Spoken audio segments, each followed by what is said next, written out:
राष्ट्रवादी काँग्रेस अजित पवार पक्षाचे प्रवक्ते उमेश पाटील आपल्यासोबत आहेत। सर, खरं तर काँग्रेसने एक ट्विट केलेलं आहे। या ट्विटमध्ये कायदा आणि सुव्यवस्थेवर एक पत्रकारांनी प्रश्न विचारला होता। यावेळेस धनंजय मुंडे यांनी पत्रकाराला रोखलेलं आहे। कुठंतरी त्या ट्विटमध्ये धनंजय मुंडे हुकुमशाह आहेत का, किती दिवस सुनेत्रा पवार गुंगी गुडिया बनून राहतील असा त्या ट्विटमध्ये उल्लेख केलेला आहे। कसं पाहता येईल?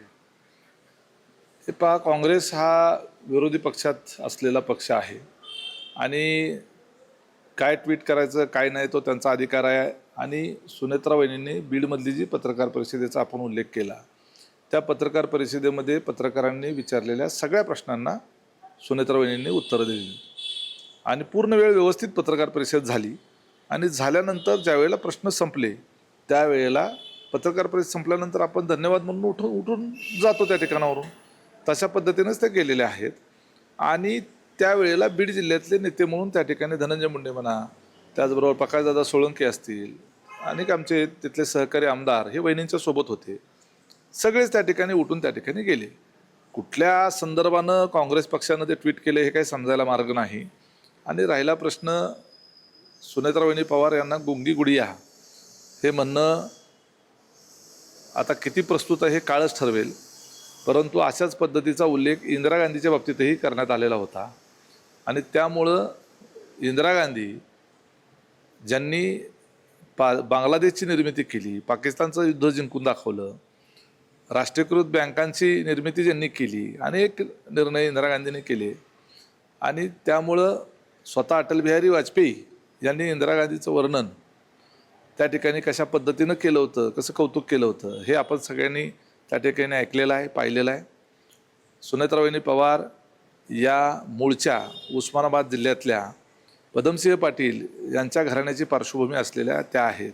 लहानपणापासून त्यांनी समाजकारण राजकारण घरात बघितलेलं आहे। त्याच्यानंतरच्या काळात त्या या राज्याचं 4 वेळा मुख्यमंत्रीपद भूषवलेल्या शरदचंद्र पवार यांच्या सुनबाई म्हणून त्या या पवारांच्या कुटुंबामध्ये आल्या। 6 वेळेला उपमुख्यमंत्री राहिलेल्या अजितदादा पवार यांच्याबरोबर 40-45 वर्षाचा त्या ठिकाणी त्यांनी संसार केला। अजितदादाचा संसार बघत असताना, कुटुंबाचा संसार बघत असताना त्यांनी बारामती विधानसभे मतदारसंघाचं सगळं कामकाज पाहिलं। दादा सगळ्या राज्यभर आणि पवारसाहेब राज्यभर सगळ्या पक्षाचं काम आणि राज्याचं सरकारचं काम बघत असताना बारामती मतदारसंघ एक हाती सुनेत्रा वहिनी पवार यांनी सांभाळला। त्यांनी संसदेमध्ये त्या ठिकाणी राज्यसभेमध्ये खासदार म्हणून काम केलं। त्या सुनेत्रा वहिनी पवार यांच्या बाबतीमध्ये काँग्रेस पक्षानं काही टिप्पणी करावी आणि गुंगी गुडिया या इंदिरा गांधीला जो शब्दानं संबोधलं होतं तोच शब्दप्रयोग काँग्रेसने करावा। त्यावेळेला काँग्रेसच्या विरोधात असणारे लोक हे इंदिरा गांधीला गुंगी गुडिया म्हणायचे आणि आज काँग्रेस पक्ष गुंगी गुडिया म्हणून भविष्य काळातल्या त्या इंदिरा गांधी तर या महाराष्ट्रातून देशामध्ये नेतृत्व प्रस्थापित करतील असं कदाचित त्यांना म्हणायचं असेल। एकंदरीत धनंजय मुंडे यांच्या संदर्भात हुकुमशाह आहेत का असं देखील मुद्दा हा कोणी हुकुमशाह वगैरे नसतं। धनंजय मुंडे 1.5 लाख मतांनी निवडून आलेले आहेत। जर ते हुकुमशाह त्या ठिकाणी असते तर एवढ्या 1.5 लाख मतांनी त्या ठिकाणी लोकांनी त्यांना निवडून दिलं नसतं। लोकशाहीमध्ये जनमताला फार महत्त्व असतं। सुनेत्रा वहिनी पवार ह्या सुद्धा देशामध्ये सर्वाधिक मतांनी आजपर्यंतच्या देशाच्या इतिहासातलं रेकॉर्ड जे आहे ते ब्रेक करून निवडून आलेले आहेत। आणि त्यामुळं एवढा मोठा जनमताचा पाठिंबा त्यांच्यामध्ये असलेली सक्षमता पाहिल्याशिवाय लोक देत नसतात।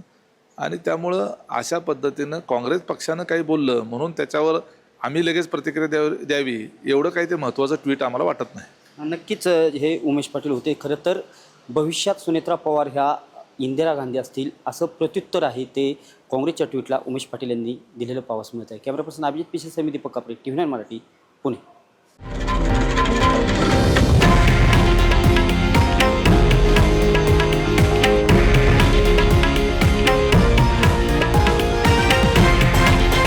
हे आहे देशातील नंबर 1 न्यूज नेटवर्क आणि आपण पाहत आहात TV9 मराठी, एकमेव।